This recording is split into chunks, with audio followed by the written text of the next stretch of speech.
Hi, welcome back to my channel, and this is my 9th session of current Nethalas into the Midnight Throne. I'm playing a character, Athena, who's a weapon master, Gravecaller, and Wraith.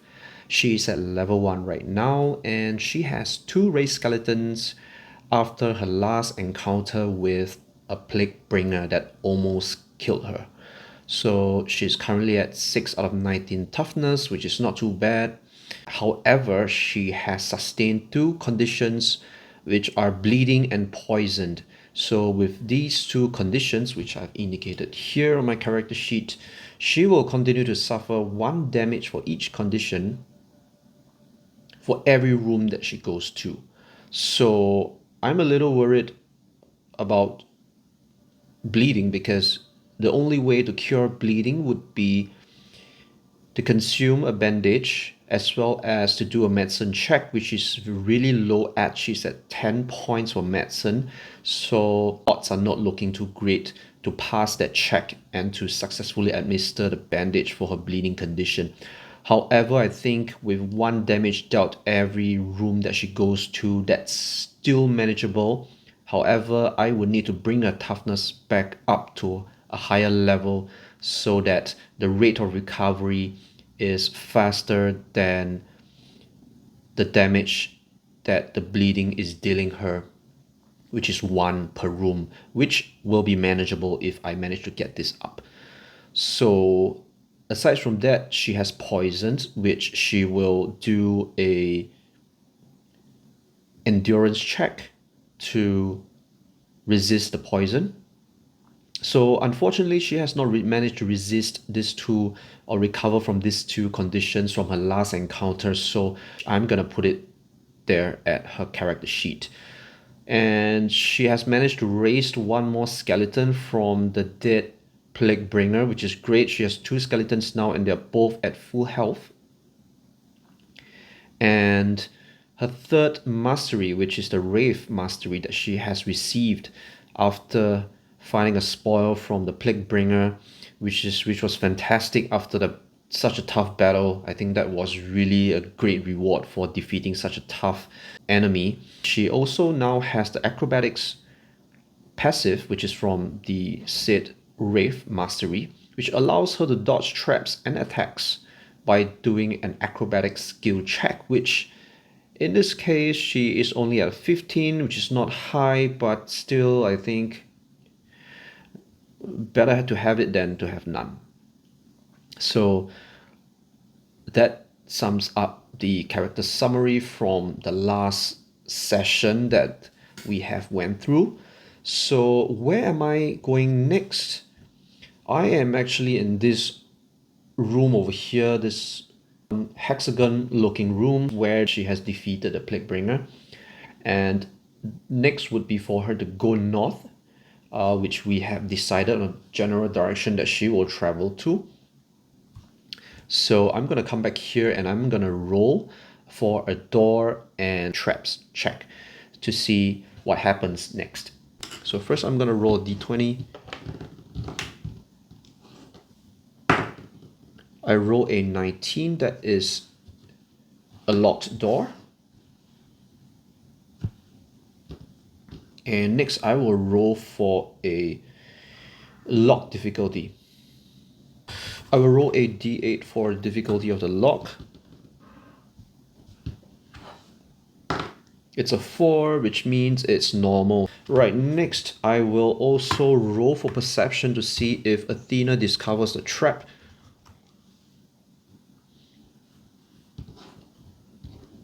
So I'll roll on my d100.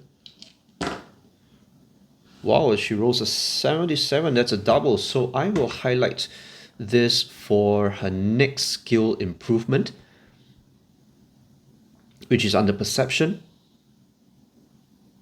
I will note that for her next skill improvement, as well as her bladed weapons skill check, which she had rolled previously a 66 in her last battle. So I will note these things down on the character sheet and hopefully I will remember when she does the camp. Does she pass the perception check? No, she has exceeded the perception skill score, so which means that she has failed to detect the trap.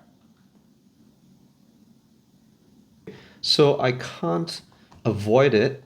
I will have to roll on a d10 to see what trap is it. There we go, that's a 10.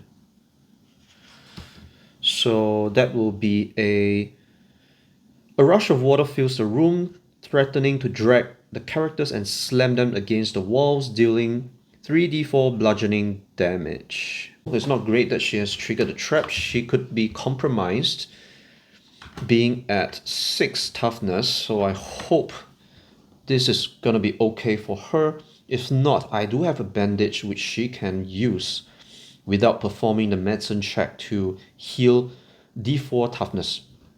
So that's not too bad. Right, so let me roll my 3d4 and see what's the damage points. I roll a 3, I roll 1, that's a 4, and I roll a 3 again, so that's a total of 7 points of damage. I will convert it using the damage table. 7 would be 2 damage dealt for Athena and her 2 other skeletons. She's down to 6 minus 2, that's 4. And these 2 skeletons are at 8 out of 10 health each. At this point, I've decided to use my bandage. So I will roll on my d4 to see how much damage was being healed from that. Fantastic, I roll a 4, so she heals another 4 points, which brings her toughness up to 8. So on my character sheet, I will remove 1 bandage, so she has 4 bandages left, right? Fantastic, so that's how you use a bandage to heal toughness outside of combat, which is great. For the skeletons, that's fine, I'm gonna leave them as they are. Alright, so I have triggered a trap. I have dealt the damage to my characters. Next, I will attempt to knock down the door, which I will be rolling on my D100, and I will roll against my athletics check. So I need to roll a 39 and below to successfully break down the door. Alright, I rolled 97, so that's a fail. Just going to record it down here. Each failed attempt of forcing the door down, I will add plus 10 to the skill check that's required. So presumably that means it's easier and easier to break the door down. However, I will need to perform a tension check because that's noise created. So I will perform a tension check. Okay, I'm on tension die d4, so I'm gonna roll. I roll a 5, so that's a pass, not too bad. Alright, on my second attempt, I roll a 11. Fantastic, I'm rolling doubles, a lot of doubles today, 2 doubles in a row already. So 11, that's a pass, and then I will perform a tension check again. I roll a 4, so nothing happened. Great, so I will mark these skills down for improvement on my next camp rest. So athletics is up for improvement. The other one would be perception. Great, so I have 3 skills that are due for update or upgrading. We can continue to roll for a door or corridor next. I roll a 39, 36 actually. So I've got a 36, pretty simple standard room here. 1 door on the south, 1 door on the north. So let's attempt to draw that. So we have the next room drawn out over here, and I will be doing a... Do I need to do a tension check? Yes, I do need to do a tension check. In fact, I will perform my standard checks, the 3 checks that I need to do every time I enter into a room or corridor, which is a lair check, a tension check, and an encounter check. And if there are no encounters, I will roll on an events table. So let's roll for my lair check. I'm at D10 right now. I roll a 7, so no overseer. And I have my rules that if I don't roll a 1 or 2 in 10 rolls, I will automatically downgrade the dice. So this is my 4th roll actually. So I'm going to record it down, and I will do a tension check again, which is on my D4, D6. I roll a 1. Okay, I'm down to a D4 for my tension die. That is getting exciting. So no growing darkness events triggered. That's fine until I roll a 1 or 2 on the smallest die, then a growing darkness event will be triggered. Okay, now let's roll for an encounter. That's a 5. That means I don't have an encounter. Okay, if there's no encounter, I'll roll for events. I roll a 92. That means the walls are covered in soot and fire marks, clearly indicating that a great fire took place here. So this kind of reminds me of one of the rooms where I met a fire trap as well as a pyre bomb. So it seems like we are not far away from fire. That's a 42. This seems to be some old smuggler's hideout, as the room is full of boxes, most of them empty. Make an athletics check to attempt to open one of the boxes. If you pass it, you can make a roll on the spoils table. Interesting, I have not come across any boxes yet. This shall be my very first box. I need to roll a 39 and below. So it's an 85, that's a fail. Unfortunately, no box for me to open. That's too bad. But meanwhile, can I do a scavenge check? I believe I have another chance to find something interesting.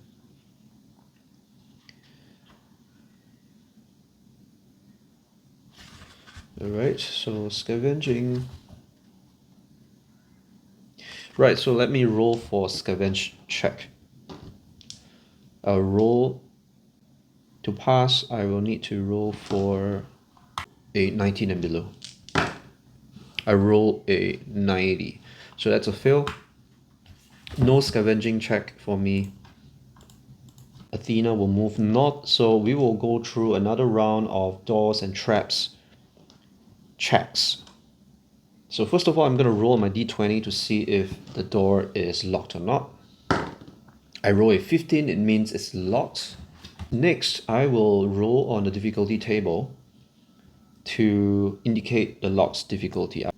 So I roll a 5, that's normal, which is a +0 modifier, which is great. I will determine if the door is trapped or not by rolling on a d10. So a 7 or higher means it's trapped. So I roll a 2, it's not trapped at all, which is great. I will decide to break down the door since I don't have the thievery tools, so I will attempt to break down the door by doing an athletics check. So I roll a 65 and I will have to roll for my attention, which is at d4. This is really treacherous right now. I roll a 4. Fantastic, I passed it. Second attempt. Again, I'm gonna roll my d100. I roll a 10, which is great. And I have to roll for tension. Hopefully nothing happens. I roll a 2, bad news. So I will have to check on the growing darkness table. I will change this die back to a d8. I will resolve the growing darkness by rolling on a d100. That's a 9. A 9 would be over here. The shadows grow longer around you. Make a resolve check. If you fail, you lose 1 sanity per each active growing darkness event. Let me double check if these are still active, because these are really serious effects that can really derail me. Elemental opponents corrupting and unstable. So these are all overseer influences, and I will have to roll on my resolve to see if I can pass this check. May the light be on my side. I roll a 16. Fantastic. Fantastic. I roll a 16. I passed. So we have passed the resolve check, which means to say I am free to go through this door to the next room. So I roll a 68. Alright, so I have the 2 earlier rooms drawn over here in my main map, and I'm back here again. So this is the room that Athena has discovered. So let's go with Lair check first. Oh, that's a 1. That's a downgrade from a D10 to a D8. Fresh D8. The roll's a 6. That's a pass. I roll a 6. Not again, another event. Yet another event. Seems like there's no monsters at this hour. I roll is 77. Wow, I've been rolling a lot of doubles indeed. The suspense is there. This large room appears to have been some sort of holding cell at some point. A rusty gate metal still blocks a corner of the room, and you can see some remains on the other side. If you attempt to open the gate, make an athletics check. If you succeed, you find the desiccated corpse of a forgotten prisoner and something of value. Make a roll on the spoils table. So I will roll for athletics again. Here we go. A 71, that's a fail. Missed out ransacking the corpse, and I will not have any spoils over in this room. I roll a 45. That seems to be a failed scavenge check, which is fine. So what's ahead would be a next door. I will perform the door locks check again.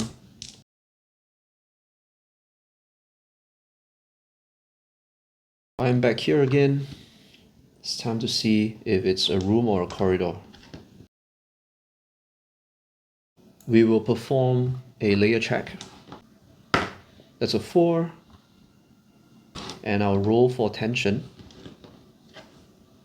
I roll a 8. That's a pass. And then I'll roll for an encounter.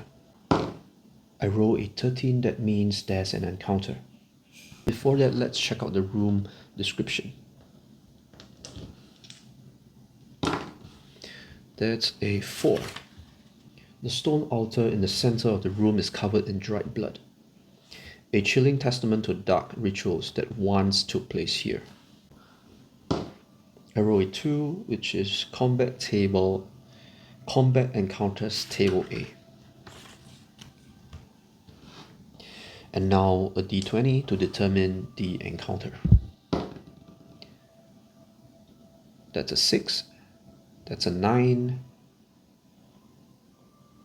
Bloodstalker. Bloodstalkers are terrifying predators that prey upon the living to sustain their insatiable thirst for blood. Its pale alabaster skin is accentuated by crimson eyes that glint with a predatory hunger, and its elongated sharp fangs are ever ready to pierce the flesh of its victims. The Bloodstalker moves with eerie grace and preternatural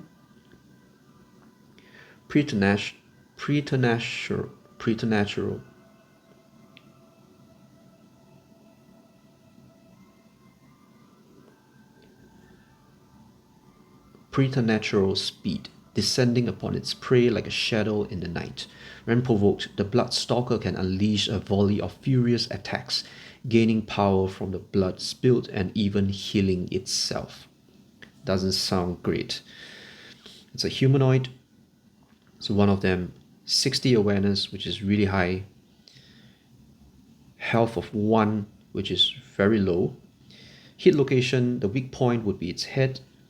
There's 2 protection on its chest for armor. Combat skill of 50, which is really high. 60 magical resistance, and spoils will be under the spoils table. Trait, penetrating. Penetrating means it will ignore any armor with 1 protection. And under the Bloodstalker's actions, it has Fang Strike, which is a physical attack. It has Blood Frenzy and also Vampiric Drain, which is a physical attack. So what I've done is I've transferred the stats over here into this battle table for easier reference and visualization and keeping track of certain conditions and so on. So I have Athena and her 2 skeletons over here. Before we begin the combat proper, let's roll for initiative. Athena rolls a 34, which is within her perception check. Now let's roll for the Bloodstalker. Bloodstalker rolls a 43, which is also within its awareness of 60, so Bloodstalker goes first. Let's roll for the combat skill check for Bloodstalker. So for this combat encounter, I will allow my 2 skeletons to go first, and Athena will take the last turn. So skeleton 1 will go first, followed by skeleton 2, and followed by Athena. Of course, the Bloodstalker gets initiative ahead of the 3. So let's roll for the Bloodstalker's combat skill. It rolls a 16. Now let's roll a skeleton 1. Rolls 62, which is off its combat skill. So Bloodstalker successfully attacks. It rolls a 2, which is Fang Strike. The Bloodstalker lunges at the target, attempting to sink its elongated fangs into their flesh. It makes a melee attack, dealing d6 piercing damage on a hit.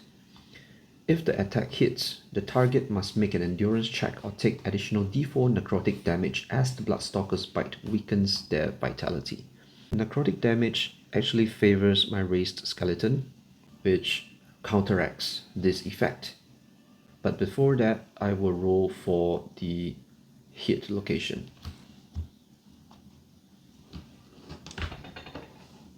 And I roll a 19, that would be the skeleton's head. Oh, that's not looking too good. So it will be rolling d6 twice. So let's check out the damage roll. It rolls a 2. It rolls a 4. That is a 6, which converts to 2 damage.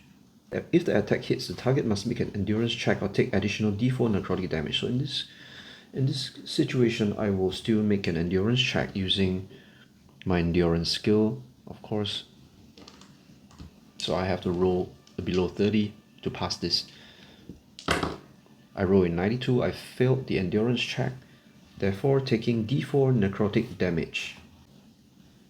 I roll a 3 necrotic damage, so I will convert the 3 in the damage table, since necrotic damage is favorable to my raised skeleton. Over here, restored by necrotic damage, so skeleton 1 will heal 2 damage instead, which is working in my favor. Instead of dealing damage to my skeleton has gained back 2 health points, restoring its health back to 10, which is fantastic. Okay, so we move on to the second turn. It rolls a 50, which is way past its combat skill. And let's roll for the Bloodstalker. It rolls an 80, which is way past its combat skill as well. So therefore, both have exceeded. Therefore, the winner for this will be the Bloodstalker. So I will roll a d10. I roll 3. Your opponent received the bleeding 1 condition, not great. So it will start to accrue damage at the start of every turn. So this creature has only 1 life. It just takes 1 good hit to destroy this creature. So let's see, Athena. She rolls a 3, which is super low. Let's see how the Bloodstalker fares. It rolls a 67, which is a fail. So Athena, despite rolling a low 3, which is within her score, she gets to attack. And now I will roll on the hit location to see where I've hit the Bloodstalker. D20. I roll a 7, which is its abdomen. Athena rolls a 5, which is 2 damage.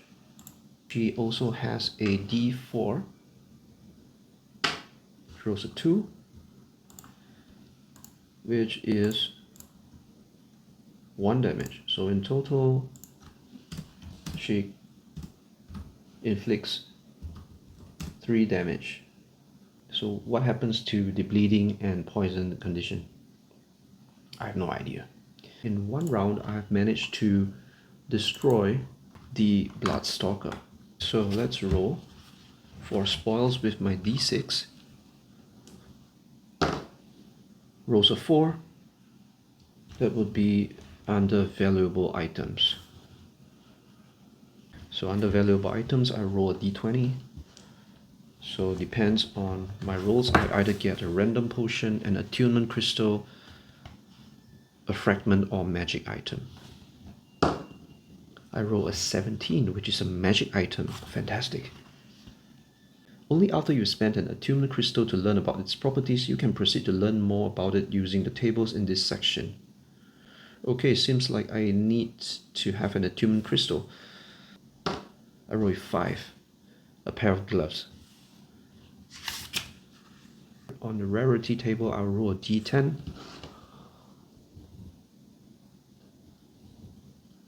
So under the item rarity, it has uncommon, which is 1 magic property, rare 2 magic properties, and epic 3 magic properties. So let's roll on a d10. I roll a 10. Wow, it's epic. 3 magic properties. Yep, that's correct. I roll a 10. That's 3 magic properties. So to get a attunement crystal, I will have to score a valuable item, which is a 4 to a 5 on the spoils table. And I'll need to roll a 6 to a 12 on a d20 to score an attunement crystal. Epic rarity, re-roll the d20 as many times as necessary, so I can keep rolling the d20. So I can re-roll the d20 under Magic Gloves properties, since I have an epic. So I can essentially roll to my satisfaction 3 of these properties for my Magic Gloves. It's amazing. Amazing.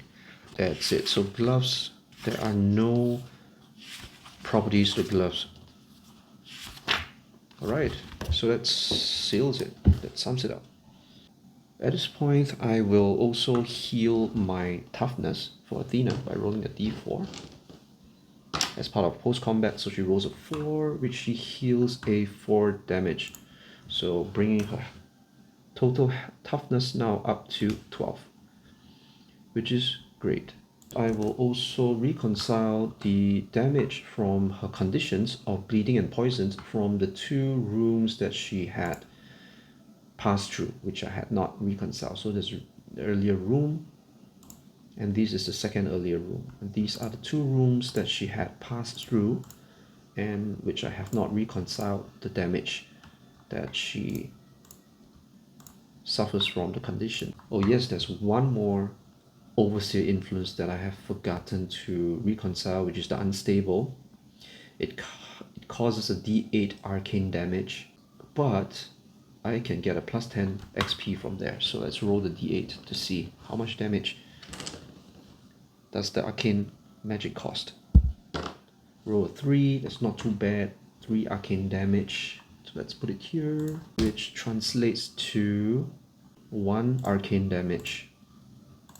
So I do have some magic resistance, and would I be able to resist that damage? I believe I should be able to. I have a magic resistance of 20, so let me roll to see if I can avoid that damage. Okay, here's my D100. I roll a 59, so that's a fail. I will take 1 arcane damage, 1 poison damage, 1 bleeding damage. So that will be a total of 3 damage. So she's at, I will have to minus another 3 points, so she will be at 9 out of 19 toughness. So that's a final toughness score after reconciling her conditions, which is bleeding and poisoned, and including the arcane damage. She rolls a 42, so fail. So after going through a series of rooms and traps and finally coming to this room and discovering a Bloodstalker. So this concludes my part 9 of my solo playthrough of Nethalas with Athena, and she has now 3 skeletons. She's not doing great, but she's still surviving, and hopefully she's able to overcome her bleeding and poisoned conditions and restore her health back. So I will at this point update her experience points. She has gained a 50 plus 10, which is a 60, bringing her total XP up to 580.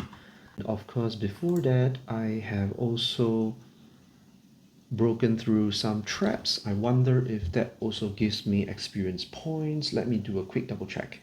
It says here, open a locked door or container, regardless of the method, plus 10 XP. So I have broken through one door over here, which is locked. The second door, there's 2 doors, bringing her overall XP to 600. So 4 more 100 XP to the next level. So until then, see you around, and I can't wait to continue the adventures in this dungeon, and hopefully we manage to survive until we meet the overseer for this domain. Thank you and cheers.